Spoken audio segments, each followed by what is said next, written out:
ప్రభు అయిన యేసుక్రీస్తుల వారి ప్రశస్తమైన నామంలో ఈ వీడియో చూస్తున్న మీ అందరికీ హుజురాబాదులోని హోరేబు ప్రార్థనా మందిరము నుండి ఈ పునరుత్థాన దిన శుభములు వందనాలు తెలియజేస్తూ ఉన్నాను.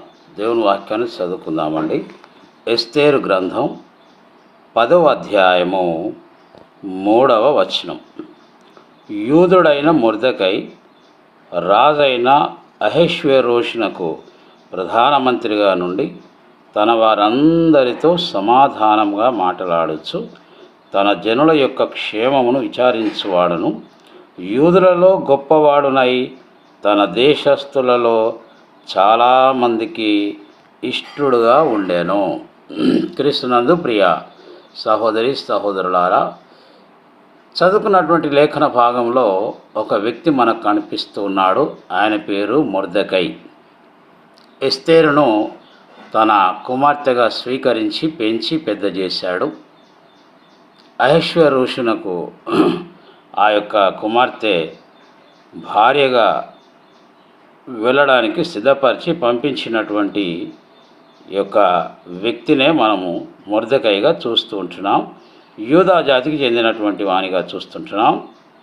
తన యొక్క జాతి ప్రజల చేత వారి యొక్క క్షేమమును విచారించేటువంటి వాడుగా, తన జనుల యొక్క మంచి స్థితిని గురించి ఆలోచించేవాడుగా చూస్తుంటున్నాం.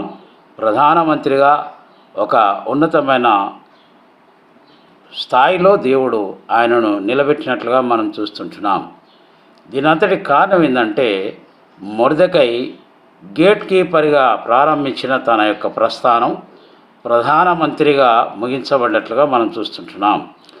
తన యొక్క జాతి ప్రజలందరి చేత ఆ దేశస్థులలో చాలామందికి ఇష్టమైన వ్యక్తిగా జీవించాడు. ప్రియ సోదరి సోదరుడా, ఈరోజు నువ్వు ఏ సంఘానికైతే వెళుతూ ఉన్నావో ఆ సంఘంలో ఉన్న వారందరి చేత మంచివాడవు, మంచి దానవని అనిపించుకుంటూ ఉన్నావా? ఆ స్థితిలో ఈరోజు నీ జీవిత సాక్ష్యము ఉన్నదా అని ఆలోచించుకోవాల్సిన అవసరం ఉన్నదని ఈ సమయంలో దేవుని దాసునిగా నేను మీకు జ్ఞాపకం చేస్తూ ఉంటున్నాం. ఒక మంచి పేరు మనము సంపాదించుకొని ఈ లోకయాత్ర ముగించుకోవాలని మనం నేర్చుకుంటున్నాం. ప్రియ సోదరి సోదరుడా, ఒకవేళ ఇంతవరకు ఆ మంచి పేరు లేకపోతే ఈ రోజైనా దేవుని సన్నిధిలో సమర్పణ కలిగి ఆ మంచి పేరు కొరకు, సంఘంలో మంచి సాక్ష్యం కొరకు సిద్ధపడదాం. అట్టి కృప పరిశుద్ధాత్మ దేవుడు మనకు దయచేయునుగాక. అందరికీ వందనాలు.